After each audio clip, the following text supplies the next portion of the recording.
Chinese calendar का system totally different है जो सोलर और ल्यूनर साइकिल्स पर डिपेंड करता है। हिंदू कैलेंडर में भी अलग सिस्टम है जो विक्रम संवत और शाका संवत कहलाता है।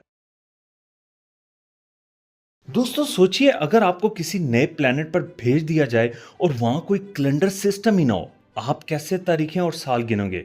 क्या टाइम को गिनना एक नेचुरल चीज है या इंसानों का बनाया हुआ सिस्टम?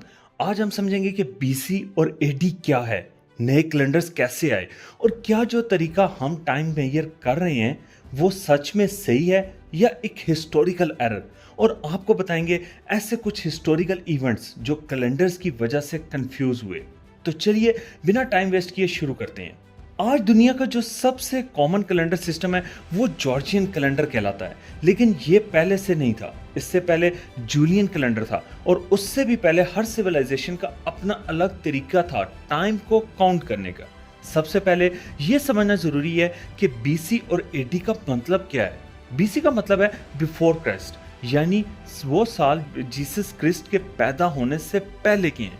एडी का मतलब है एनो डोमिनी, जो एक लैटिन लफ्ज है और इसका मतलब है ईयर ऑफ द लॉर्ड, यानी हजरत ईसा के पैदा होने के बाद का वक्त। ये सिस्टम मेडिवल यूरोप के में बना, जहां क्रिश्चियन स्कॉलर्स ने डिसाइड किया कि जीसस क्रिस्ट की बर्थ को एक स्टार्टिंग पॉइंट माना जाए।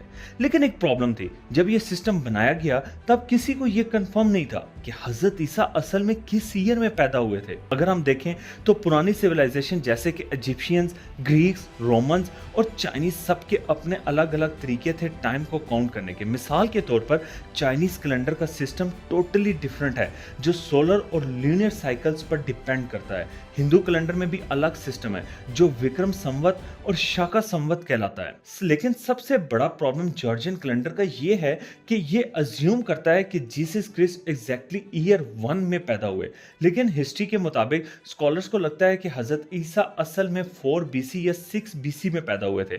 मतलब ये कि अगर हम करंट ईयर 2025 एडी कह रहे हैं तो असल में ये 2029 या 2031 एडी होना चाहिए।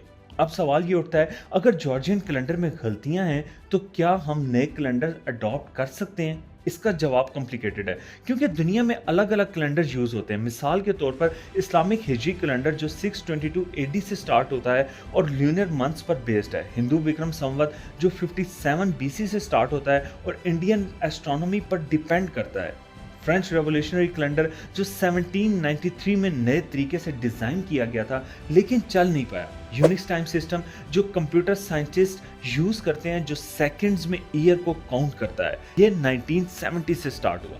तो अगर हम साइंटिफिकली देखें तो एक परफेक्ट कैलेंडर अभी भी नहीं बना, लेकिन जॉर्जियन कैलेंडर अब तक सबसे ज्यादा यूनिवर्सली एक्सेप्ट किया जा चुका है और इसी वजह से आज भी हर जगह ये यूज होता है। अगर हम कुछ बड़े हिस्टोरिकल इवेंट्स देखें जो कैलेंडर की वजह से कंफ्यूज हुए तो कुछ इंटरेस्टिंग चीजें सामने आती हैं।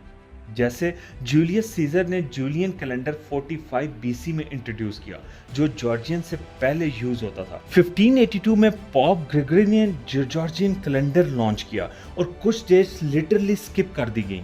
1918 में रशिया ने जूलियन कैलेंडर छोड़कर जॉर्जियन कैलेंडर अडॉप्ट किया। इसी वजह से उनकी अक्टूबर रेवोल्यूशन असल में नवंबर में हुई। साउथ कोरिया और चाइना आज भी अपने ट्रेडिशनल कैलेंडर्स के साथ साथ जॉर्जियन कैलेंडर भी यूज करते हैं। दोस्तों अगर हम देखें तो टाइम एक रिलेटिव चीज है।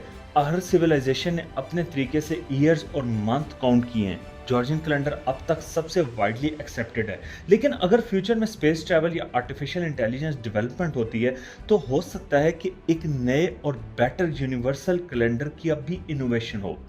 आपको क्या लगता है, क्या जॉर्जियन कैलेंडर बेस्ट है या हमें एक नए कैलेंडर सिस्टम की जरूरत है? कमेंट्स में अपनी राय जरूर दें।